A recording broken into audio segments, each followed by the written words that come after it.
જય ગુરુદેવ. જય ગુરુદેવ બાપુ, જય ગુરુદેવ. જય ગુરુદેવ. બાપુ હા બોલો બોલો. ઘટમાં રામ, પટમાં રામ, મઠમાં રામ, કણમાં રામ, ઈ રામ કઈ રીતે? ઘટમાં રામ, મઠમાં રામ, પટમાં રામ, કણકણમાં રામ હા કેવી રીતે છે? હા, એની સમજણ આપો. આ તો પેલા તો સર્વસ્વને નવા વર્ષના રામ રામ. રામ રામ રામ રામ. છેલ્લે સુધી ધ્યાનથી સાંભળજો. ભલે ભલે. પહેલા તો ભગત એક સાખી આવે છે કે કોન રામ દશરથ ઘર ડોલે, કોન રામ ઘટ બોલે, કોન રામ કા सकल पसारा और કોન રામ सबसे न्यारा. આમ 4 રામ છે, બરાબર?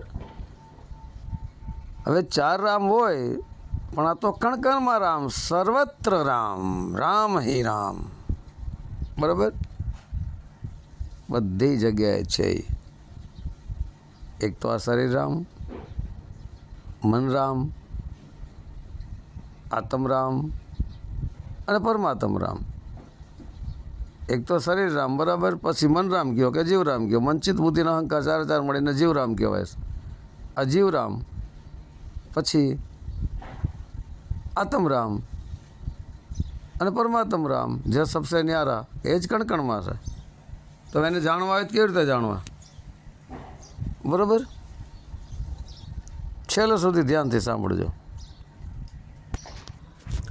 ભગત આ 4 રામનું કનેક્શન છે. શરીર રામ સાથે મન રામનું કનેક્શન છે, મતલબ જીવ રામનું કનેક્શન છે, એની સાથે આત્મ રામનું કનેક્શન છે, એની સાથે પરમાત્મ રામનું કનેક્શન છે. 4 રામનું સ્ટેપ બાય સ્ટેપ કનેક્શન છે જ. પરમાત્મ રામ વગર આત્મ રામ ન ચાલી શકે, આત્મ રામ વગર જીવરામ મતલબ મન રામ ન ચાલી શકે, અને મન રામ વગર આ શરીર રામ ન ચાલી શકે. બધી જગ્યાએ રામ જ છે. પણ જ્યારે સાચા સંત મળે, સાખી આવે છે, સેવા કો દોહી ભલે એક સંત એક રામ, રામ હે દાતા મુક્તિ કા સંત જપાવે નામ. સેવા કરવી, જો કોઈ સેવા કરવા જેવા હોય તો એક સંત, પરંતુ સાચા સંત હોવા પડે જેને મોહ માયાના પોટલા બધાય છોડી દીધા છે. મોહ માયાના, ધન દોલતના, મેળિયું મોલાતોના, શાન શોકતના, માન મોટાઈના, અહંકાર બળાઈના પોટલા બાંધીને જે બેઠા છે તેને સાચા સંત નથી કહેવાતા, બરાબર? સાચા સંતની સેવા તમે કરશો તન મનને ધનથી, તન એટલે શરીર દ્વારા, મન એટલે એના વિચારો પણ તમારી અંદર પ્રવેશ કરો, અને ધન દ્વારા એનું જીવન નિર્વાહ ચલાવવાનો પ્રયત્ન કરો સાચા સંતનું. હો, એટલે જરૂરત પૂરતું જ પાછું લેશે પણ નહીં. જીવન નિર્વાહ એટલે એનું ખાલી ખોરાકની જ જરૂર હોય અને બીજી કાંઈ જરૂર ન હોય, બહુ ધનના ઢગલા ભેગા નથી કરતા, બરાબર? એ છે સાચા સંત. એને ધન દોલત માયા સાથે કોઈ મતલબ નથી, એની અંદર માત્ર ભાવ અને પ્રેમ જ હોય છે. આવા સાચા સંત.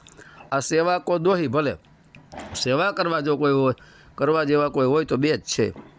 એક સાચા સંત, બરાબર, એક રામ. સેવા કો દોહી ભલે એક સંત એક રામ, રામ હે દાતા મુક્તિકાન સંત જપાવે નામ. એટલે રામ, પરમાત્મ રામ એ મુક્તિના દાતા છે, પણ સાચા સંત મળે ને એ રામ નામ જપાવે તો થાય, બરાબર? બાકી અસંભવ. સાચા સંત મળે અને રામ નામ તમને ઉપદેશમાં આપે શબ્દ, તો રામ નામ દ્વારા તમે શરીર રામથી મન રામમાં વયા જાઓ, જીવરામમાં મતલબ વયા જાઓ, એનાથી આત્મ રામમાં, પછી પરમાત્મ રામ સ્વરૂપ આપણે બની શકીએ છીએ, બરાબર? પણ સાચા સંત મળવા પડે. લાય 15 ને આવી જાવ અંદર, એવા ન ચાલે, બરાબર? તો ભગત આજે જે છે બેસતું વરસ, તો તમામ લોકો જે હોય છે, જેને જેને ગુરુ પણ નથી હોતા, એવા લોકો પણ આજના દિવસે માન મોટા અહંકાર તોડી, બધી દુશ્મની, બધું વેરઝેર, બધું ભૂલાવીને એકાબીજાને નમસ્કાર કરતા હોય છે, એકાબીજાને બથ ભરતા હોય છે, એકાબીજા સાથે હાથ મિલાવતા હોય છે, રામ રામ કરતા હોય છે, એકાબીજાને પગે લાગતા હોય છે.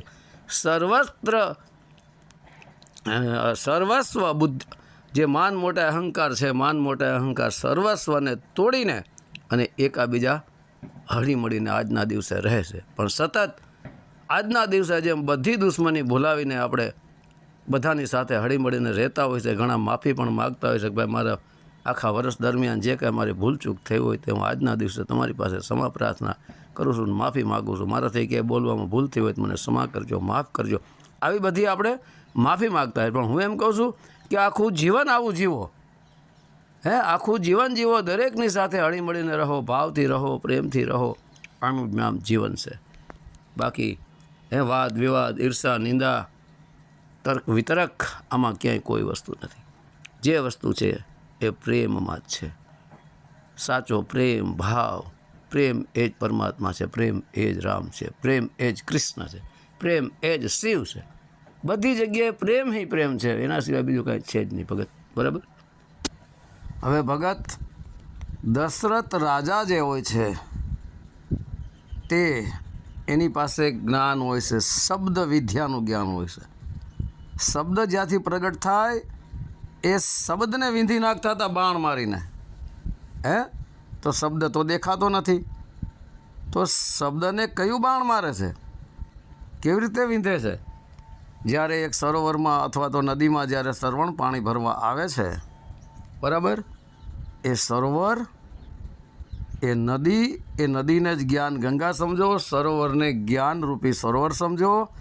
એમાં જ્યારે શ્રવણ પાણી ભરવા આવે છે અને લોટામાંથી અવાજ ઉઠે છે ને, લોટો પાણીમાં તમે ડૂબાડો એટલે ડૂબ ડૂબ ડૂબ ડૂબ એવો અવાજ આવે છે. એ અવાજ ઉઠ્યો, એ અવાજ 52 અક્ષરી અવાજ ઉઠ્યો.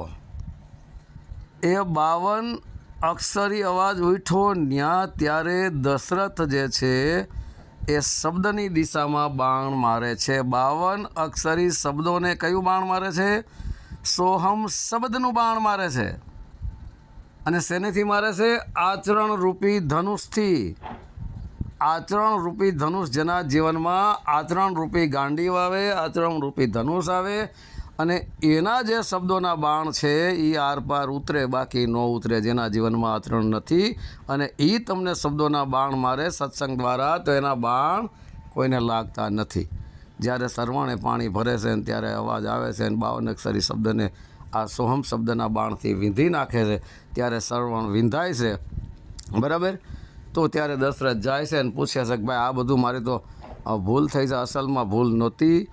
એ જ્ઞાન સરોવરમાં જે શ્રવણે પાણી ભર્યું અને શબ્દનું બાણ માર્યું, અને શ્રવણ એટલે સાંભળવું થાય, એ કર્ણ ઇન્દ્રિય છે. શ્રવણ એટલે સાંભળવું. એ જ્યારે આપણે કોઈ સત્સંગ કરતા હોય ને સાંભળીએ તો આપણે સામેવાળાના શબ્દોના બાણથી આપણો શ્રવણ વિંધાય.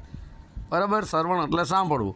પછી શ્રવણ વિંધાણો એટલે એ શ્રવણ કાન દ્વારા એ શબ્દરૂપી બાણ અંદર ગયું અને શરીર પણ વિંધાય અને મનરૂપી લોટો વિંધાઈ ગયો. આ મનરૂપી લોટો વિંધાઈ ગયો, આર પારી બાણ ઉતરી ગયું, મનને લાગી ગયું. બરાબર. શ્રવણે મતલબ એ શ્રવણ દ્વારા કાન દ્વારા એ શબ્દરૂપી બાણ અંદર પ્રવેશ કર્યું, મનરૂપી લોટો વિંધાઈ ગયો, ત્યારે હૃદયમાં ઠેરાઈ ગયો. ભાવ પ્રેમમાં એ શબ્દ સોહમ ઠેરાઈ ગયો. ત્યારે એ દશરથ જ્યારે શ્રવણના માતા પિતા જે હોય છે એને પાણી પીવડાવવા માટે જાય છે, બધી આખી વૃત્તાંત શ્રવણ કહે છે, ત્યારે માતા પિતાને પાણી પીવડાવે છે. તો શ્રવણરૂપી આ વિંધાય આપણો શ્રવણરૂપી કાન, આપણે શ્રવણ કરીએ, સાંભળીએ, ત્યારે મનરૂપી લોટો વિંધાઈ જાય. પછી મનરૂપી લોટો વિંધાય એટલે શબ્દ સોહમ શબ્દનું બાણ લાગી જાય. પછી ત્યાં જ્ઞાનવંતી, એની માતા જ્ઞાનવંતી પ્રગટ થાય, જ્ઞાન દ્રષ્ટિ પ્રગટ થાય. અને જ્ઞાન દ્રષ્ટિ પ્રગટ થાય ત્યારે પિતા શાંતુ ઋષિ આવે. એટલા માટે શ્રવણના માતા પિતાનું નામ જ્ઞાનવંતી શાંતુ ઋષિ છે. જ્યારે જ્ઞાનવંતી પ્રગટ થાય, જ્ઞાન દ્રષ્ટિ, ત્યારે શાંતુ ઋષિ આવે ને ત્યારે મનમાં બધી જગ્યાએ શાંતિ આવી જાય. બરાબર. અને એને શ્રાપ પણ આપે છે. શ્રાપ નહોતા, એ આશીર્વાદ હતા કે તારે 4 પુત્ર હોવા છતાં તું એમનેમ જાઈશ, એવું કહે છે ને. તો દશરથ એના ઘરે 3 સ્ત્રીઓ હોય છે, મતલબ 3 એની ઘરવાળી, કૌશલ્યા, સુમિત્રા અને કૈકેયી. બરાબર. કૌશલ્યા જે છે એ જ ભક્તિનું પ્રતીક છે, સુમિત્રા છે એ સત્યની મિત્ર છે, અને કૈકેયી છે એ જ અસલમાં કૈકેયી જ મુખ્ય છે, કૈકેયી જ મહાન છે. કૈકેયીનો અર્થ થાય ક્યાં ક્યાં. શું આ બધું છે એમ, ત્યારે એ બે વચન માગે છે કે મારા ભરતને ગાદી, ભરત એ ભક્તિનું પ્રતીક છે, અને રામને વનવાસ. રામને કયા રામને વનવાસ? આત્મ રામને વનવાસ. કયા વનની અંદર વાસ કરે છે? આ દેહરૂપી વનની અંદર વાસ કરે છે. વનનું ઊંધું કરો એટલે 9 થાય, 2 આંખો, 2 કાન, 2 નાક, 6 મુખ, 7 મળમૂત્ર ત્યાગ કરવાનું, ગુદા 9. આ 9ની અંદર વાસ કરાવે છે આત્મ રામનો વાસ. આ 9 દ્વારમાં 10મા દ્વારમાં, આ 9 દ્વારવાળી નગરીમાં 10મા દ્વારમાં આત્મ રામનો વાસ કરાવે છે. એટલા માટે એ વનમાં મોકલે છે કે જેથી કરીને બધા અસુરોનો સંહાર થાય. એટલે કઈ એ મહાન છે. બરાબર. હવે પછી જે મંથરા છે એ માયા છે, કારણ કે માયા જ આ લંકા લગાડે ને, પણ સરવાળે માયા દ્વારા જ આ બધું કાર્ય સઘળું રચવામાં આવ્યું હતું. મંથરા, જેનું મન સ્થિર નથી, જેનું મન અસ્થિર છે, એ માયામાં ફસાય છે. બરાબર. એને જ અહીં તમે માયા સમજો. બરાબર. પણ સર્વત્ર રામ તો છે જ, માયામાં રામ તો છે જ, માયાની અંદર એ માયાપતિ રામ તો છે જ. બરાબર. પછી એ દશરથ, હવે 10 એટલે 5 કર્મેન્દ્રિયો અને 5 જ્ઞાનેન્દ્રિયો. આ 10નો જે રથ છે, આ દેહ છે, એ દશરથ છે. એની અંદર પછી એના જે પહેલા પુત્ર છે એ રામ છે, આત્મ રામ છે. બીજા પુત્ર બીજા સ્ટેપે આવે છે ભરત. ભરત છે જ ભક્તિનું પ્રતીક છે. ત્રીજા સ્ટેજે આવે છે લક્ષ્મણ, જેનું મન લક્ષ, આત્મ રામ એક જ લક્ષ બનાવી લીધું હતું, ન્યાયનું મન સ્થિર થઈ ગયું, એ લક્ષ્મણ છે. પછી એના ચોથા ક્રમે એના જે પુત્ર આવે છે એ શત્રુઘ્ન છે. શત્રુનો ધ્વંસ કરી નાખે એ શત્રુઘ્ન, અથવા તો શત્રુઘ્ન. શત્રુઓનો ઘંટારવ જે બજાવી દે, શત્રુઓને મારી નાખે. હે, કયા શત્રુ? આ વિષય વાસના રૂપી શત્રુ, કામ ક્રોધ રૂપી શત્રુ. એ જ એના પુત્રો છે. અને આવું કહે છે કે 4 પુત્રો હોવા છતાં તમે અંતે એના વિયોગમાં તમારો પ્રાણ છૂટશે. બરાબર. તો 4 પુત્રો હોવા છતાં એકે હાજર નથી હોતા અને દશરથનો પ્રાણ છૂટે છે. બરાબર. કેવી રીતે છૂટે છે? પહેલાં તો શત્રુઘ્ન, બધાથી નાનો પુત્રો, બધા શત્રુઓ જે આપણી અંદર બેઠા છે વિષય વાસના રૂપિયાનો નાશ કર્યો. પછી બીજા ક્રમે લક્ષ્મણ આવ્યા, પછી એનું મન આત્મ રામ રૂપી લક્ષ્મણ લાગી ગયું, એ લક્ષ્મણ છે. પછી ત્રીજા ક્રમે આવ્યા ભરત, જ્યારે મન આત્મ રામમાં લાગી ગયું ત્યારે ભક્તિ પ્રગટ થઈ ગઈ. ભરત છે ભક્તિનું પ્રતીક છે. બરાબર છે. ભક્તિ લાગી ગઈ ત્યારે આત્મ રૂપી રામ દશરથની અંદર પ્રગટ થઈ ગયા. બરાબર.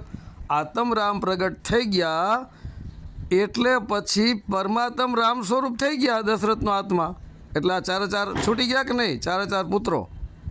હે, 4 પુત્રો હતા પણ નહીં અને દેહ ત્યાગ કરી દીધો ને, એમ 4 પુત્રોની હાજરી નહોતી એટલે કોઈ નહોતા ને પરમાત્મ રામ સ્વરૂપ બની ગયા. એટલે અહીં આત્મ રામથી પણ ઉપર વયા ગયા, પરમાત્મ રામ સ્વરૂપ થઈ ગયા. બરાબર. પછી 14 વર્ષનો વનવાસ આપવામાં આવે છે. તો 14 છે ધરતી, આકાશ, વાયુ, અગ્નિ, 5 તત્વ, શબ્દ, સ્પર્શ, રૂપ, રસ, ગંધ, 5 વિષયો, આ 10 અને મનચિત, બુદ્ધિ, અહંકાર, 4 અંતકરણ. આ 14ની અંદર એને આ દેહરૂપી આ વનમાં વાસ કરાવે છે. 14ની ઉપર કોણ છે? 5 તત્વ, 5 વિષયો, 4 અંતકરણથી ઉપર કોણ છે? એ જ આત્મ રામ છે. બરાબર. એ આત્મ રામને જે પ્રાપ્ત કરેલી હશે એમાં વાસ કરે છે. પછી સ્ટેપ બાય સ્ટેપ અસુરોનો નાશ કરવામાં આવે છે. ત્યારે શાંતિરૂપી સીતા એની આરે આવે અને એનું મન, જેનું મન લક્ષ્મણ ચોંટી ગયું એટલે એ લક્ષ્મણ રૂપી પણ સાથે આવે છે. બરાબર. એનો ભાઈ ગુરુ વશિષ્ઠ દ્વારા બધું જ્ઞાન રામ ભગવાનને આપવામાં આવી ગયું હતું. પછી વિશ્વામિત્ર પણ આવી જાય છે. ગુરુ વશિષ્ઠ જ્યારે મળે ત્યારે વિશ્વામિત્ર ગુરુ આવી જાય છે. આખા વિશ્વના જે મિત્ર છે, આખા વિશ્વના મિત્ર એ જ પરમાત્મ રામ છે. આખા વિશ્વમાં વ્યાપક એ પરમાત્મા રામ છે, એ જ વિશ્વામિત્ર છે, એ જ આખા વિશ્વનો મિત્ર છે પરમાત્મ રામ. એ જ બધાનું ભરણ પોષણ કરે છે, કીડીને કણને હાથીને મણ આપનારો છે. એ વિશ્વામિત્ર આવ્યા પછી વિશ્વામિત્ર એને લઈને જાય છે. બરાબર. પછી આગળ વધે છે. આગળ વધતા સર્વપ્રથમ તાડકા નામની રાક્ષસીનો સંહાર કરે છે. તાડકા નામની જે રાક્ષસી હતી એ જ છલી કપટી બુદ્ધિ છે. એનો નાશ કર્યો પહેલાં છલી કપટી બુદ્ધિનો. પછી આગળ વધે છે, આપણે શોર્ટકટમાં થોડું સમજી લઈએ. આગળ વધતા યજ્ઞ પણ કરવામાં આવે છે, જ્યાં જ્ઞાન યજ્ઞ થતો હોય છે. જ્ઞાન યજ્ઞમાં ખરદૂષણ નામના અસુરો એમાં બાધક બનતા હોય છે. ખર એટલે ગધેડા જેવો રાક્ષસ, એ જ અજ્ઞાન છે. અને દૂષણ, જે ગધેડા જેવો રાક્ષસ હોય, દૂષણ જ બધે ફેલાવતો હોય છે. બરાબર, બધે દૂષણ જ ફેલાવતો હોય છે. એ ખરદૂષણ નામના અસુરોને જ્ઞાનરૂપી યજ્ઞમાં બાધા ન નાખે એટલા માટે એનો સંહાર કરે છે. બરાબર, પછી આગળ વધતા ઘણું બધું આવે છે. આગળ વધતા તો પછી એને હનુમાનજી પણ મળે છે. બરાબર, હવે પછી તો અહલ્યાનો ઉદ્ધાર કરે છે. અને ગૌતમ ઋષિના પત્ની ગૌ પ્લસ ઉત્તમ, ગૌ ઇન્દ્રિયોને જે ઉત્તમ રીતે જેને વશમાં કરી છે તે ગૌ ઉત્તમ છે. અને અહલ્યા જે છે, અહલ્યાનો અર્થ બને છે જે હલે ચલે નહીં. એ અહલ્યા જે છે એને પગનો સ્પર્શ નથી કરતા, પણ ઉપરના ભાગમાં ઉભરી હશે હવા મારફતે એને ચરણની રજ રામના એ અહલ્યાને અડે છે. અને અહલ્યાની સુરતા એ રામ તરફ લાગી જાય છે અને મુક્તિ મોક્ષ ધામમાં પહોંચી જાય છે. બરાબર, આ જ એનો સાચો અર્થ છે. બરાબર, અહલ્યા એટલે એક શિલા થાય. શિલા એટલે આપણો દેહ થાય. દેહની અંદર જે સુરતા છે, આપણા જડરૂપી દેહની અંદર સુરતા છે, એ જ અહલ્યા છે. અને રામનું ચરણ થયું એ આત્મરામનો એને સ્પર્શ થયો એટલે આત્મરામમાં લીન થઈ ગયા. માતા અહલ્યાનું મુક્તિ મોક્ષના ધામમાં વયા ગયા. બરાબર, પછી એના એક પુત્રી હોય છે જે માતા અંજની, જની અને અંજની. બરાબર, જની અને અંજની.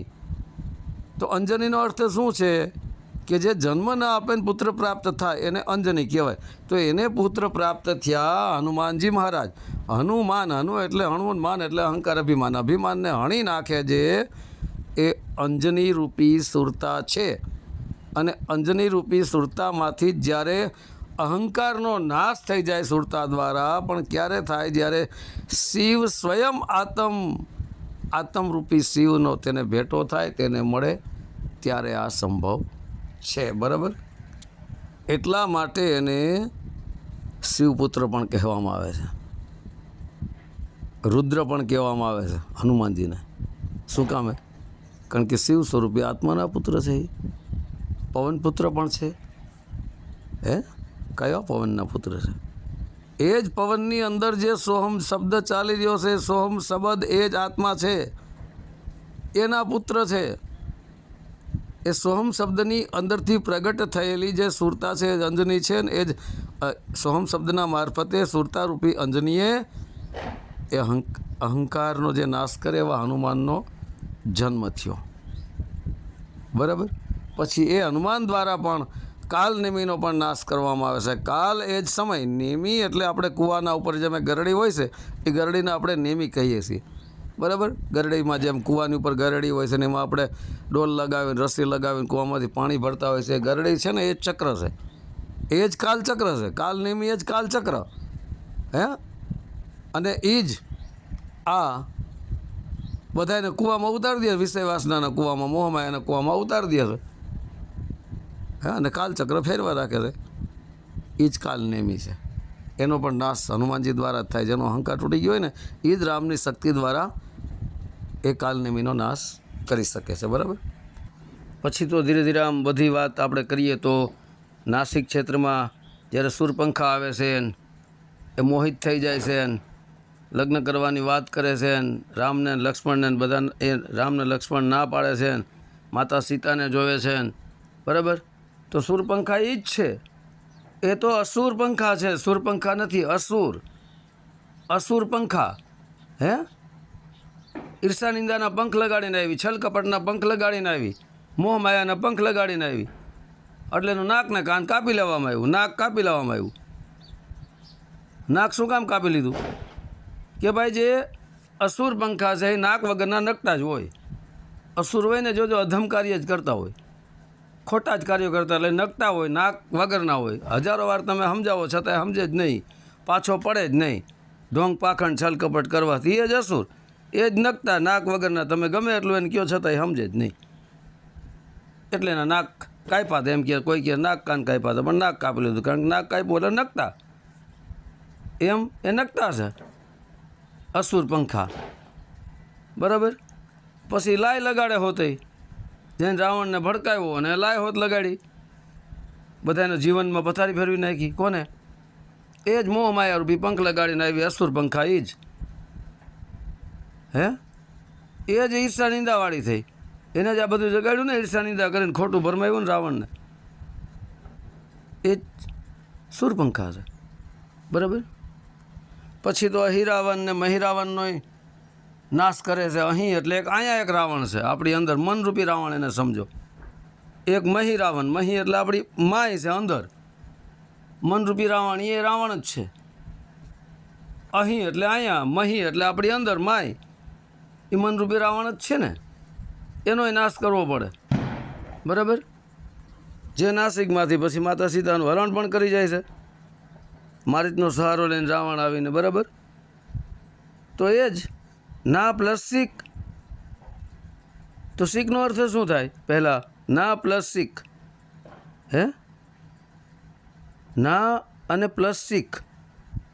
જે બીમાર હોય છે, હે, જે ક્રોધી હોય છે, ગુસ્સો આવવો હોય, જેને અણગમો થતો હોય, અધમ હોય, અપમાનજનક હોય, એ બધું શીખ છે. પણ અહીંયા ના શીખ. આવું બધું અહીં કાંઈ છે નહીં. ક્રોધય નથી, ગુસ્સોય નથી, અણગમોય નથી, અધમય નથી, અપમાન, માન અપમાન સાથે કોઈ મતલબ નથી. એ શીખ છે. એ ના શીખ. ત્યાંથી એ સીતાનું હરણ કરે છે, નાસિકમાંથી. કઈ સીતાનું હરણ કરે? એ સીતાએ પણ માયાવી હોય છે. ઓરિજિનલ તો માતા અગ્નિ પાસે હોય, ભગવાન અગ્નિ પાસે હોય છે. હે, અને હરણ કોણ કરે છે? એ જ આ રાવણ. એ માયાને ઉઠાવી જાય છે. અને રાવણની અંદર માયા હતી, પણ રાવણ તો છતાં એક ભગવાન શંકરનો મહાન ભક્ત હતા. પણ એક અહંકાર આવી જવાના કારણે એને આ બધું સર્વસ્વ જ્ઞાનનો નાશ કરી નાખ્યો. નકર 4 વેદનો જ્ઞાતા હતા, બધા શાસ્ત્રો પુરાણો વેદોનો મોટો જ્ઞાતા હતો. રાવણ જેવો કોઈ વિદ્વાન હતો જ નહીં. પણ એક અહંકારના કારણે બધું એનું જ્ઞાન નષ્ટ થઈ ગયું હતું. બરાબર.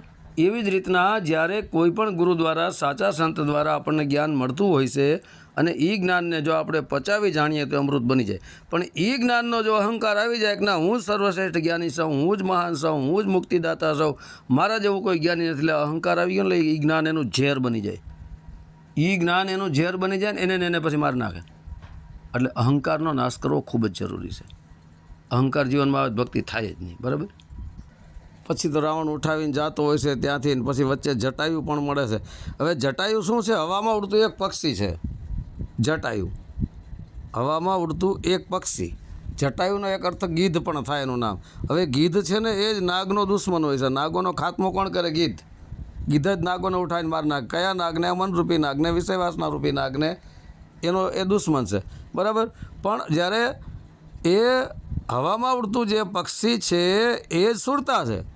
અહીં ગીધને તમે સુરતા સમજો. શ્વાસોશ્વાસની ક્રિયામાં હવામાં જ્યારે ઉડતી હોય છે, આપણી સુરતાને ત્યાં સ્થિર કરીએ ત્યારે અહંકાર રૂપી રાવણ આવી અને એને ઘાયલ કરી નાખે છે. અહંકાર રૂપી રાવણ આવી જાય એટલે પાછું ઘાયલ કરે, એટલે ત્યાંથી એ સુરતા હટી જાય છે. હવામાં ઉડતી, શ્વાસોશ્વાસ રૂપી હવામાં ઉડતી જે સુરતા આપણે જ્યાં લગાડીએ છીએ એને અહંકાર રૂપી પારો ફરી રાવણ આવી અને ત્યાંથી હટાવી દે છે. બરાબર.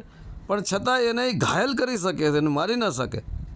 કારણ કે જટાયુ તો શું છે કે હવામાં ઉડતું જે સુરતારૂપી પક્ષી સમજો, એ સોહમ શબ્દરૂપી સીતામાં એ રામને મેળવીને શાંતિરૂપી સીતાને મેળવવાનો પ્રયત્ન કરે છે કે અહંકારરૂપી રાવણ પાસેથી શાંતિરૂપી સીતાને હું લઈ લઉં અને મારા જીવનમાં શાંતિ આવી જાય. ત્યારે અહંકાર એને ઘાયલ કરે છે અને શાંતિરૂપી સીતાને એને નથી પ્રાપ્ત કરવા દેતા. ત્યારે જટાયુ ઘાયલ થઈને નીચે પડે છે. પછી ત્યારે એને એ રામ, આત્મરામ આવીને પ્રગટ થાય છે. આત્મરામ આવીને એને મુક્તિ મોક્ષ આપે છે. બરાબર. છતાં એની જિજ્ઞાસા તૂટતી નથી. ભલે અહંકાર રૂપી રાવણ આવ્યો, છતાં એ આંતરિક જે અહંકાર છે એની સાથે યુદ્ધ કરી અને સતત એનો પ્રયાસ ચાલુ હોય છે. અને પછી ભગવાન રામચંદ્રજી આવે છે અને પછી ભગવાન રામચંદ્રને માર્ગ પણ બતાવે છે.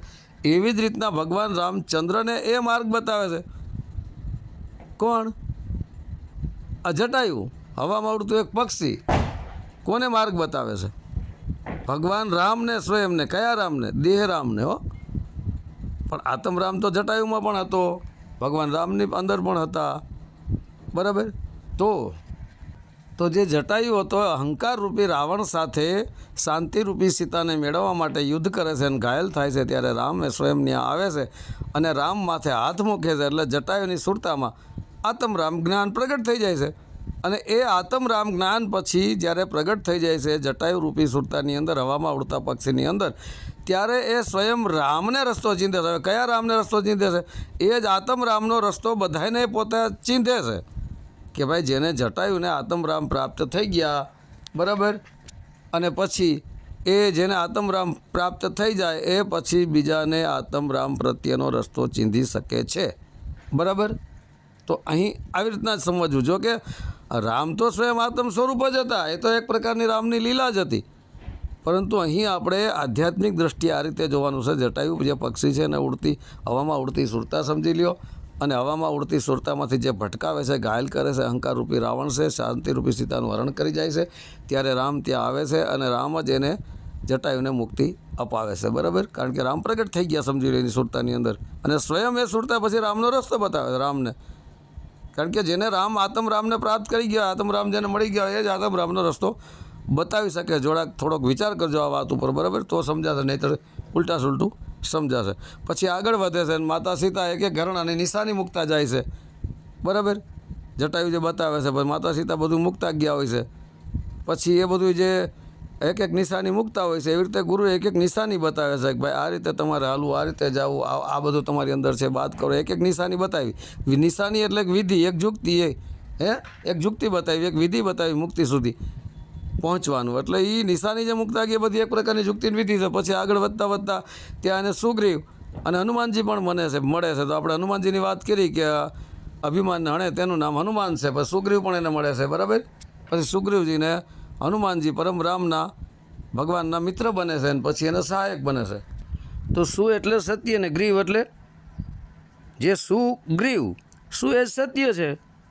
ગ્રીવ એટલે આપણી જે ડોક પણ થાય, ગરદન એને ટાઈટ રાખો ને બેસો ને, બરાબર, એમાંથી શબ્દને સાંભળો, બરાબર. એક એનો અર્થ બને છે કંઠનો એક બહારનો ભાગ પણ થાય, બરાબર. કંઠમાંથી જે શબ્દ ઉઠી રહ્યો છે એ સત્ય એની અંદર લાગી જાય, એ સુગ્રીવ છે, બરાબર. પછી તો જામવાન પણ મળે છે અને બધાય મળે છે ને. તો જામવાન એ જ છે, જામબાજ સુરવીર, એ જામવાન છે. જામવાનો અર્થ એક તો જબાન બોલી પણ થાય, જે સત્ય જ બોલે. સુરવીર થાય, જેને અલૌકિક શક્તિઓથી સીતાને પણ મેળવ્યા હતા. અલૌકિક શક્તિઓથી એને સીતા મળ્યા હતા. સીતા એટલે શાંતિ. આ જામવાન છે. પછી તો બીજા જન્મમાં એના પુત્રી જામવતીના ભગવાન શ્રી કૃષ્ણ સાથે લગ્ન પણ થાય છે. એની પુત્રી જામવતી એ સુરતા છે, ભગવાન શ્રી કૃષ્ણ એ આત્મા છે.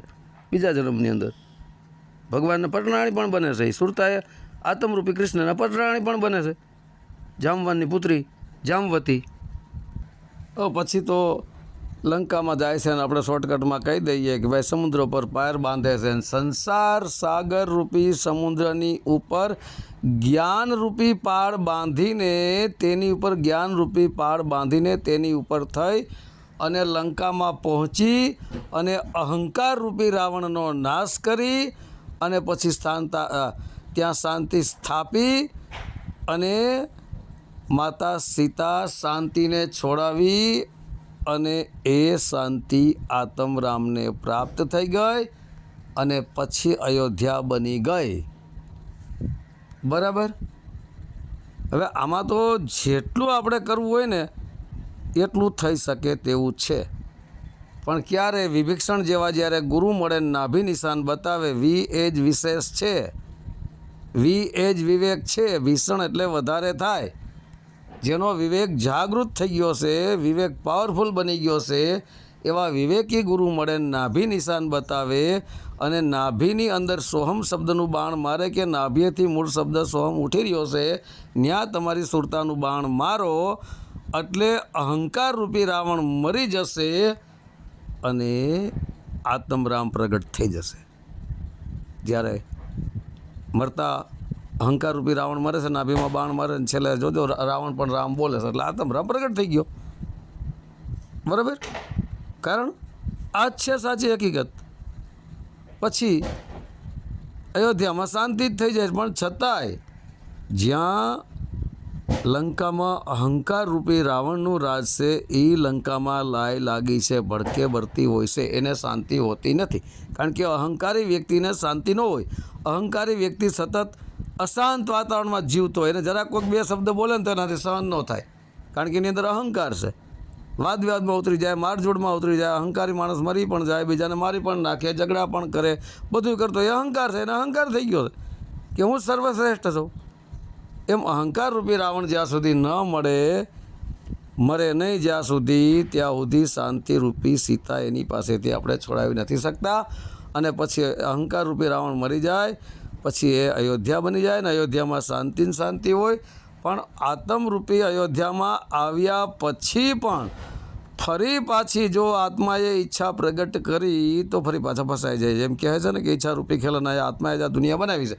ફરી પાછી જો ઈચ્છા પ્રગટ કરી તો ન્યા ધોબી જે એક હતો, કહેવત છે, આજના આ બિચારા ધોબીને ન સમજી લેતા, કપડાં ધોઈને તો બધાનો મેલ સાફ કરે. એટલે એ ધોબી જે કપડાં ધોઈને બધાનો મેલ સાફ કરતા હોય છે, એમ ધોબી મળ્યો ને એને ઈર્ષા નિંદા કરી માતા સીતાને વનવાસ અપાયો ફરી પાછો, બરાબર. એટલે એને બધાના કપડાં ધોયા. ધોબીનું કામ શું છે? કપડાં ધોવાનું, મેલ કાઢવો. એમ ઈર્ષા નિંદા ધોબીએ કરી. એટલે ઈર્ષા નિંદા જે છે એ જ આપણા મેલને કપડાને ધોવે છે. એટલે હું કહું, સંતોની વાણી છે કે નિંદક નીરે રાખ્યા આંગન કુટી સમાય, બિન પાણી બિન સાબુ નિર્મલ કરે સુહાય, બરાબર. પાણી વગરના આબુ વગર એ આપણી ઈર્ષા નિંદા કરીને આપણને ચોખ્ખા કરી રહ્યા છે, બરાબર. તો આવી જ રીતના સમજવાનું છે. જો એમાં ફરી પાછું એવું થયું, આત્મરૂપી અયોધ્યાની અંદર પણ જ્યાં શાંતિ છે, પણ ત્યાં પણ જો ઈચ્છા પ્રગટ થઈ ફરી પાછી ઈર્ષા નિંદા પ્રગટ થઈ આવી જાય ને સીતા સુરતારૂપી સીતા જે અહીં સુરતારૂપી સીતા શાંતિરૂપી સીતા એને ફરી વનવાસ થઈ જશે, બરાબર. અને રામથી અલગ થઈ જશે, આત્મરામથી. એટલે ઈર્ષા નિંદાએ કરવી નહીં, બરાબર. અને સુરતાને આત્મરામથી અલગ કરવાનો પ્રયત્ન કરવો નહીં, નકર ફેંકાઈ ગયા. પણ ન્યાય અને વનવાસની અંદર ગુરુ વાલ્મીક મળે ને, ગુરુ વાલ્મીક, ત્યારે ફરી પાછું ગુરુ વાલ્મીકના આશ્રમમાં જ. ગુરુ વાલ્મીક કોણ છે? જે બધાને વહાલ જ કરતા, જે આત્મરામની ભક્તિમાં જ હતા. એને ત્યાં માતા શાંતિરૂપી સીતા હતી, બરાબર. એના પછી પુત્ર બે થાય, લવ કુશ. એ જ જ્ઞાન અને વૈરાગ છે. અને જ્ઞાન અને વૈરાગ જ આ બધા અહંકારનો નાશ કરે. અને જ્ઞાન વૈરાગ જ્યારે પ્રગટ થાય ત્યારે એ જ્ઞાન વૈરાગ પોતાની સુરતારૂપી માતા સીતા અને આત્મરૂપી રામનું મિલન કરે. પણ ત્યારે પણ ફરી પાછું આત્મરામ દ્વારા સુરતાની પરીક્ષા કરવામાં આવે કે સુરતાને મારા પ્રત્યે કેટલો ભાવ છે, કેટલો પ્રેમ છે, બરાબર. ત્યારે પણ છેલ્લે ધરતી ફાડી અને માતા સીતા ધરતીની અંદર સમાઈ જાય છે, બરાબર. હવે સીતાની માતા કોણ છે? એ ધરતી છે.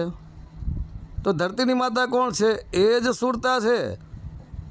આ પ્રકૃતિરૂપી ધરતી અને આત્માની વચ્ચે આપણી સુરતા છે. એટલે એ સુરતા જ સ્વયં શાંતિરૂપી સીતા કહો, એ સુરતા કહો, ધરતી ફાટીને એને જગ્યા આપી દે છે. એટલે અહીં માયારૂપી ધરતીને ફાડી અને સુરતારૂપી સીતા આત્મરામને પ્રાપ્ત કરેલી હશે. આપણને બાયણે દેખાય કે અલગ થઈ ગયા, નહીં, એક જ હોય છે. કારણ કે ધરતીમાં સમાઈ જાય, બરાબર. તો માયારૂપી ધરતી ફાટે આપણે માયામાં, આ ધરતીના બધા માણસો કહે છે ને કે માયા છે, પણ માયારૂપી આપણી ધરતી ફાટે તો જ એની અંદર સુરતારૂપી સીતા અંદર પ્રવેશ કરી શકે. અને આ પ્રકૃતિ માતા પોતાની અંદર સમાય. પ્રકૃતિ માતા એ જ આખા જગતની જીવાદોરી છે, બીજું કોઈ છે જ નહીં. હવે આનો તો હું જેટલા અર્થ કરીશ ને ભગત એટલા હદ બહાર ના થઈ શકે છે, બરાબર. તો અહીં જે માયારૂપી ધરતીને ફાડી આ સુરતારૂપી સીતા પાતાળમાં જતી રહી. પાતાળની અંદર જઈને બધા અસુરોનો નાશ કરીને એન્ડમાં આત્મરામ સાથે મળી જાય છે. ક્યાં મળે છે? એ ધરતી ફાડીને ક્યાં જતા રહીએ છે? માતા સીતા એના લોકમાં. રામે જળ સમાધિ લઈને ક્યાં જતા રહીએ છે? એના લોકમાં. ન્યાય ફરી પાછા બે એક લોક મળી જાય ને. એમ જ જળ સમાધિ એટલે જ્ઞાન જળની સમાધિ, જ્ઞાન ગંગામાં જળ સમાધિ, જ્ઞાનરૂપી જળ સમાધિ. અને માતા ધરતી માર્ગે પણ સુરતારૂપી સીતા પણ એ રામચંદ્રને લાસ્ટમાં મળી જાય છે, બે એક જ થઈ જાય છે. આ તો એની લીલા છે, આપણે એને જાણી શકતા નથી ભગત. બહુ ગહન બાબત છે, કેટલીક આપણે વાત કરશું. બરાબર. તો ભગત ઘટમાં મઠમાં પટમાં અને કણકણમાં રામ કેવી રીતે છે? તો ઘટ આપણો દેહ, ઘટમાં રૂવાડે રૂવાડે રામનું જ છે બધુંય. આ દેહરૂપી ઘટને જાણો, પછી મનરૂપી રામને જાણો. મન કહો કે ઘટ કહો, તમે બોલો રામ રામ રામ રામ. આ દેહરૂપી આ રામમાં રહી અને મનરૂપી રામ દ્વારા બોલો રામ રામ રામ. એ રામ રામ બોલતા બોલતા તમે અંદર ગયા, શ્વાસોશ્વાસની ક્રિયામાં વણાઈ ગયું. ત્યાંથી ઉપર ઉઠતી ઉઠતી વૈખરીમાંથી મધ્યમાં, મધ્યમાંથી પશ્ચંતીમાં, પશ્ચંતીમાંથી પરામાન, પરામાંથી પછી પરાપાર. બરાબર. તો આવી રીતના આ રામ નામ તમે જપતા જપતા આગળ વધતા વધતા તમે ગયા, આત્મરામ સુધી પહોંચી ગયા. આત્મરામને પ્રાપ્ત કરી પછી તમે કણકણમાં વ્યાપ્ત જે પરમાત્મ રામ છે એ પરમાત્મ રામ સ્વરૂપ બની જશો. કારણ કે કણકણમાં વ્યાપ્ત છે, કણકણમાં પરમાત્મ રામ ન હોય ને તો આ ધરતીમાં બી ઉગે જ નહીં. ધરતીમાં બી નાખો ને કેમ એમાંથી ચેતન પ્રગટ થઈ જાય છે? એમાં છે જ, પાણીની અંદર એ જીવ છે. આ બધું આપણું જીવાદોરી જ છે. સર્વસ્વ રામ જ છે. ક્યાંય રામ નથી એવું બની જ ન શકે. ક્યાંય પરમાત્મા રૂપી રામ નથી એવું બની જ ન શકે. કણકણમાં રામ છે બધે, દરેક જગ્યાએ છે. પણ જ્યારે આપણે એ પરમાત્મ રામના લેવલ પર પહોંચીએ છીએ ત્યારે કણકણમાં રામ દેખાય, બાકી અજ્ઞાનીઓને ન દેખાય. અજ્ઞાનીઓને જળ અને ચેતન બેય દેખાય. હું ઘણીવાર કહું છું કે જેને જળ દેખાય છે એ આત્મ પરમાત્મ શબ્દ સ્વરૂપી રામ સ્વરૂપ નથી બન્યા, એટલે એને જળ દેખાય છે. અને જે આત્મ પરમાત્મ શબ્દ સ્વરૂપી રામ સ્વરૂપ બની ગયા છે એને જળ દેખાય જ નહીં. એની સમાન દ્રષ્ટિ બની જાય. જેને જળ દેખાય છે ને કથણી બકણી છે, કોરો બકવાસ છે, એના જે આત્મ પરમાત્મ રામના લેવલ સુધી પહોંચી જ નથી શક્યા. એ લેવલે પહોંચીએ ત્યારે બધી જગ્યાએ પછી કણકણમાં રામ દેખાય. જેને આપણે માયા સમજી છીએ. જો દીખે છો સંતો માયાને સમજી છીએ ને, પણ એ માયાને, માયાપતિને જાણી લઈને એટલે બધી માયા છે એ માયાપતિની ઘરવાળી જ છે, એમાં મળી ગયા. માયાપતિને જાણી લો એટલે બધું આવે. હે, માયાપતિ આત્મ રામ પરમાત્મ રામ જ છે સર્વસ્વ જગ્યાએ. પણ માયાપતિને આપણે નથી જાણી શકતા, આત્મ પરમાત્મ રામને. ત્યાં સુધી આપણને બધું માયા લાગે છે, પણ અસલમાં માયા નથી. આ બધી એની જ દુનિયા છે, બધી જગ્યાએ એ જ છે. ધરતી માથે હાલીશી, આપણે ખાઈશી, પીશી, બોલીશી, ચાલીશી, 5 તત્વોનો સહારો લઈશી. જેમ બાયણે 5 તત્વ છે એમ આપણે શરીરની અંદર પણ 5 તત્વ છે. 5 તત્વનો કોઈ બાદ ન કરી શકે, કોઈની તાકાત નથી. હે, આ 5 તત્વ જળ હોય તો ધરતીમાં તો શું કામ હાલવું પડે ભાઈ? ધરતીમાંથી જે ઉગે છે એ ચેતન નથી, એ શું કામ અનાહાર કરવો પડે? પાણી શું કામ પીવું પડે? હે, કણકણ જોડી, કણકણમાં રામ છે, કણકણ જોડી એનું ઈંટ બનાવીને, ઈંટું બનાવી કે બેલાથી એનું ઘર બનાવ્યું, એ ઘરમાં રહે છે. તો આ કણકણ રામ એ તમારો રામ છે, તમારું રક્ષણ કરે છે કે નહીં? આ જલરામ પાણીરામ એ તમે પીને તમારી તૃષ્ણા તૃપ્ત થાય છે કે નહીં? હે, આકાશ તત્વનો શબ્દ છે, એ શબ્દ દ્વારા તમે એનો ઉપયોગ કરો છો કે નહીં? અગ્નિ તત્વ ઉપર રાંધીને ખાવશો કે નહીં?